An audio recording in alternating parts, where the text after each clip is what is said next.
Welcome to the GreenCast teaching that shows you how to get the most out of historic disease chart information and when best to use it.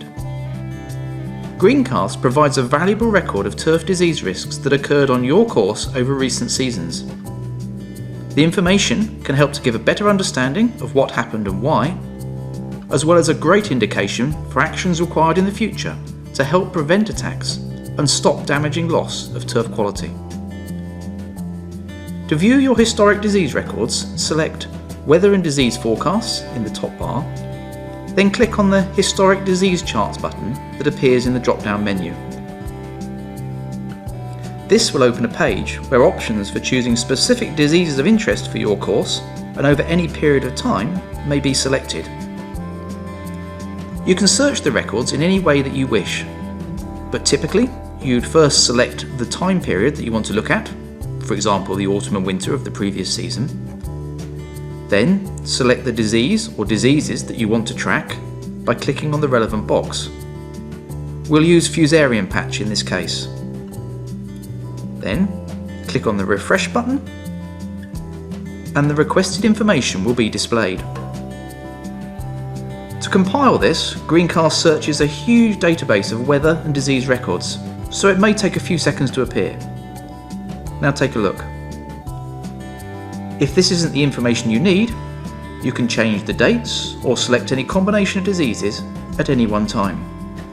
But if there are diseases ticked that you don't want to see, simply click on the respective box and the selection will be removed.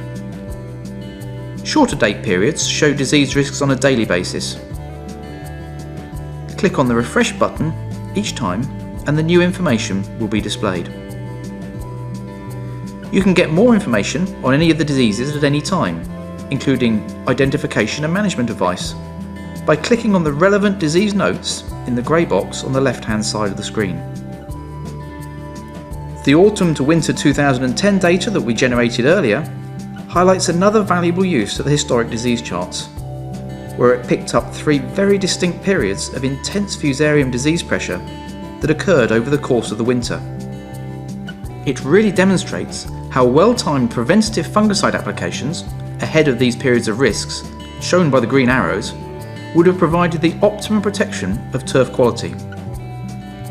Furthermore, in this case, a fungicide application in mid-November, for example, would have been largely wasted because there was no further significant periods of disease risk until late December.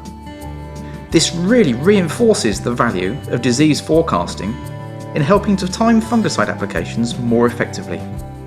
Reviewing the recent history of disease risks before making a treatment, over the previous 2 or 3 weeks for example, can allow you to assess potential levels of disease pathogens within the turf.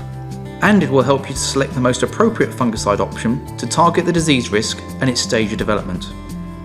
Applying the right fungicide at the right time will help to maintain the best possible turf quality from the minimum number of applications. GreenCast also holds historic weather records for rainfall and temperature, which can be accessed and used in the same way as the historic disease charts. Compare them together and you can see how weather conditions affected disease risk in the past, which can further help in making better decisions in the future. Such clear visual evidence provided by the historic charts is crucial if you're looking to justify to club management and players why you applied a fungicide and when you did. It could also help justify the past and future spend on disease control. If need be, you can print out a copy of the historic disease charts to include with your spray records or any report to the club. Click on the print page icon at the top of the graph to open a print window. You can then save or print this from your computer. Alternatively, you can email a copy to anyone you'd like to receive the information. The GreenCast records serve as a further validation of your good practice and proactive decision making to get the best possible results for turf quality from every application. So that's the guide to using historic disease charts on GreenCast. Give it a try and see if it could help you with more proactive decision making in the future. You can also view the other GreenCast teaching guides to find out more tips and advice.